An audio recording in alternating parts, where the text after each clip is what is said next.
Today we are going to unfold a story of my life which I experienced in a game in a workshop. Isn't that interesting? That sounds to you maybe like a little spooky. What did she experience? Or maybe she's going to give again on some life lessons.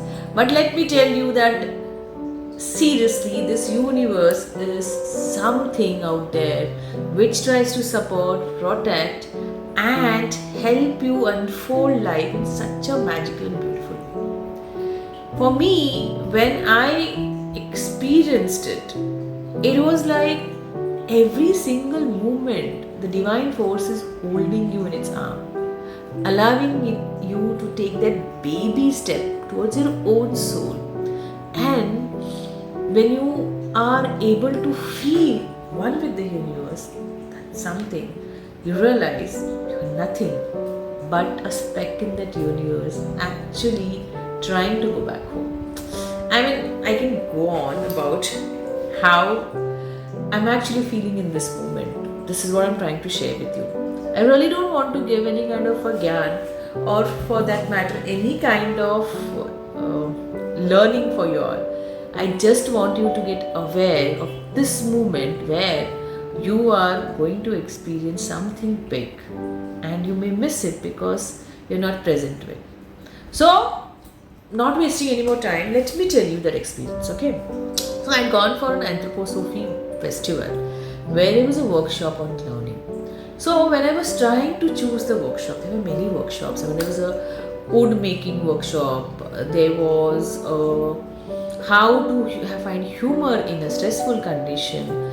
There was Eurythmy dancing workshop. There was a singing workshop. So there were many workshops which were taking my attention. But what attracted me was clowning, and I was like, clown is such a nice character, I would say, where the person is making others laugh, and at the same time we don't know what's happening to him. So it was interesting, though many other workshops were also interesting to me. But then I asked, who is taking this clowning workshop? And then there was this guy standing out there called Rupesh Tilu. He told me that I'm the one who's going to take the workshop. So I said, what are you going to teach me in this workshop? He said, I'm going to give you the highest experience of emotion in this workshop. And that attracted my attention. That made me feel, oh, that's nice. This fellow makes some sense. It just aligns with the thought that I'm having right now. So I just went and flowed with him, and we were in the workshop. So there are a series of things that he discovered or he helped us explore about what clown is all about. Clown is not just that what we think. Clown is something which is within every one of us. We do have that humorous, clowny self of us, which is hidden behind the responsibilities, behind the duties, behind the work, behind the tasks that we have to do and live our daily life. Clown is something which you are every moment when you are doing your actions on a daily basis. So that is what was the whole journey for 2 days was. But I would like to let you know something which happened in a game. So he was taking a series of games which was making us aware that how every moment we are not neutral, we are either backed by our past or by our future, and how it is shown in our non-verbals also. I mean, we are not aware, and that's why when we speak something, we don't mean it, but words are taken otherwise because a non-verbal is not aligning with your verbal. I hope you understand that. But these were the experiences with the games, but one particular game which really synced in with me that today also when I am trying and saying and reacting on something, that is so subconsciously that I now respond automatically. I think you'd want to know the story. So let me begin it, okay? So there was this game called Monster. So what happens is, we were 8 people. One person becomes a monster. Okay, he or she goes and hit on a person. Before you hit the person, if that person take the name of the other person, then the third person becomes the monster. So let me give an example.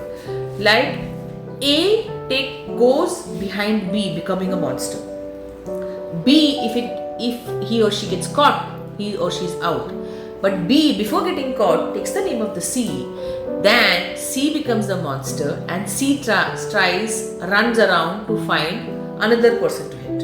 I hope you got the game. Okay, so we were doing this. So first time when the game was played, everyone was taking my name. Probably my name was very easy. I was running, taking other people's name, and then running. I got exhausted in the end of the game. Then I really had to take a breath. And everyone was like, your name was so easy, so we took your name. The second day, when the game was played, I was like, oh my god, I don't want to run. I really don't want to run.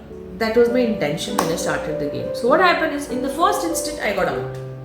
And I went and sat and I saw the whole game. So for me, sitting on that bench and seeing this whole game was fun. I mean, like, somebody's running behind catching, and that other person is running and they're taking their name. Sometimes they fumble, sometimes they don't know who got out and they're taking their names. It was all fun seeing that. So what happened is, third time when the game began, I said, I'm going to get out because I don't want to play this game. I don't want to run. It's fun standing at the corner and seeing this whole game. So I had that intention to get out. But what happened surprisingly was, when the person came running behind me, the monster came running behind me, I was going to trip off and fall down. Okay? But at that moment I took a name. And that monster was gone and the third person was monster. But by the time I was running, I was at the game was played in this whole circle. I was at the end of that circle. I was going to trip there. So when I took the name, I just stood up. And there was a wall. Okay? And I just went and stood beside that wall. Because they all went that side. They were playing in that area. I stood by that wall. Because I got tired also. Probably, or I don't know what happened. Suddenly I just realized and I just stood there. And then what happened was, I'm standing there, the game is played in front of me, I am a part of the game, nobody is noticing me. In fact, they were noticing me, but they were not able to take my name because I was not running, I was standing there quietly and observing the game. So the whole thing was that suddenly somebody took my name, the monster came to me, I took another name. I played the whole game standing near that wall, without moving, without running, still being the part of the game. In the end, what happened was only 2 people left because everyone got out. Me and that other monster. So, when that monster came running towards me, it just happened that that monster was out. I just win the game. And at that moment, I realized the importance of not getting scared, not running for your survival, not getting anxious or happy or anything, but just being neutral, standing, pausing, and observing the game at a distance. And it was so profound.